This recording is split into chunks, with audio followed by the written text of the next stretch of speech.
آج ہم بات کرنے والے ہیں انسانی تاریخ کے شاید سب سے حیرت انگیز سفر کی، ایک ایسا سفر جس نے وقت اور فاصلے کے تمام قانونوں کو جیسے روک دیا ہو۔ جی ہاں، آج ہم بات کریں گے واقعہ اسرا و معراج کی۔ ذرا سوچئے، کیا ایسا ہو سکتا ہے کہ کوئی ایک ہی رات میں زمین کے ایک کونے سے دوسرے کونے تک جائے اور پھر وہاں سے سیدھا آسمانوں کی بلندیوں تک پہنچ جائے؟ یہی وہ سوال ہے جو اس واقعے کی بنیاد ہے، ایک ایسا سفر جو ہماری عقل اور سمجھ سے بالکل باہر ہے اور جو اللہ کے ایک عظیم معجزے کو ظاہر کرتا ہے۔ اچھا، تو اس پورے حیرت انگیز سفر کو سمجھنے کے لیے ہم اسے دو حصوں میں تقسیم کرنا ہوگا۔ ہیں تو یہ ایک ہی رات کے واقعات، لیکن ہر حصہ اپنے آپ میں ایک الگ مکمل معجزہ ہے۔ تو یہ دو حصے کون سے ہیں؟ دیکھیں، پہلا ہے اسرا۔ اسرا کا مطلب ہے رات کا سفر۔ یہ تھا وہ زمینی سفر، یعنی ہاریزونٹل جرنی، مکہ سے یروشلم تک۔ اور پھر یروشلم سے شروع ہوا دوسرا حصہ، جسے کہتے ہیں معراج، یعنی آسمانوں کی طرف اوپر کا سفر، دا ورٹیکل جرنی۔ ایک زمینی سفر اور ایک آسمانی۔ اور یہ کوئی عام سفر تو بالکل نہیں تھا، یہ ایک خالص خدائی معجزہ تھا، جس نے وقت اور فاصلے کے، آپ کہہ لیں کہ فزکس کے سارے اصولوں کو ایک طرف رکھ دیا۔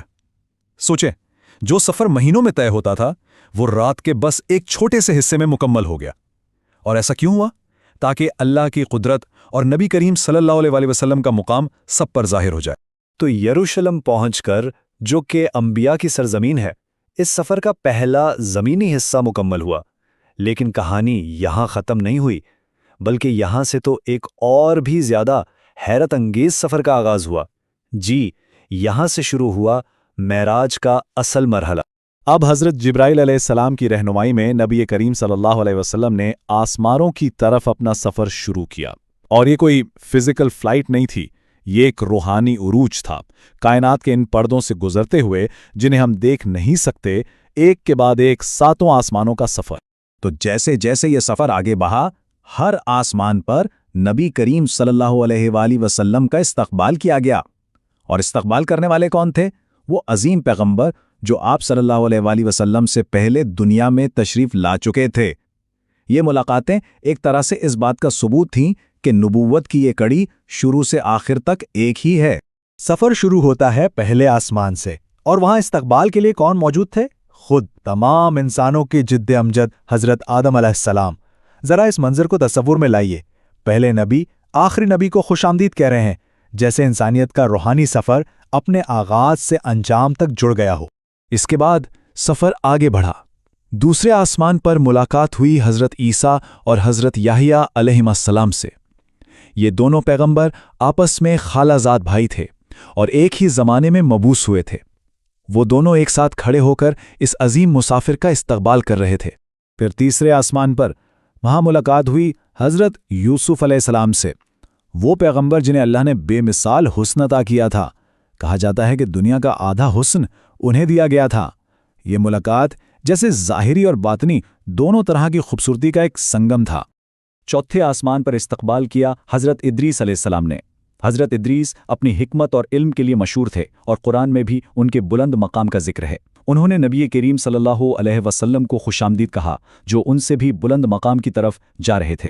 سفر اور اونچا ہوا، اور پانچویں آسمان پر ملاقات ہوئی حضرت ہارون علیہ السلام سے، جو حضرت موسیٰ علیہ السلام کے بھائی تھے اور اپنی بہترین گفتگو کی صلاحیت کی وجہ سے جانے جاتے تھے۔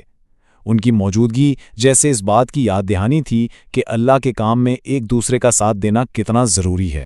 اب ہم پہنچے چھٹے آسمان پر، اور یہاں ایک بہت ہی اہم ملاقات ہوئی۔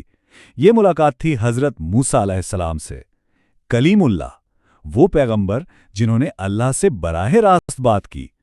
ان سے زیادہ اللہ کے احکامات کی باریکیوں کو کون سمجھ سکتا تھا؟ اور ان کا مشورہ آگے جا کر بہت قیمتی ثابت ہونے والا تھا۔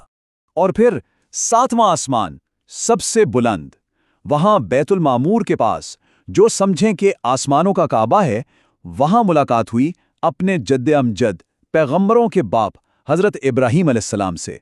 تو ان تمام عظیم پیغمبروں سے ملنے کے بعد اب یہ سفر اپنے اصل مقصد، اپنی انتہا پر پہنچ رہا تھا۔ وہ لمحہ آ گیا تھا جس کے لیے سارا اہتمام کیا گیا تھا، یعنی اللہ تعالیٰ سے ملاقات، اور وہ خاص تحفہ جو امت کے لیے ملنے والا تھا۔ ساتوں آسمانوں سے بھی پرے ایک ایسا مقام آیا جہاں کوئی پردہ، کوئی فاصلہ باقی نہ رہا،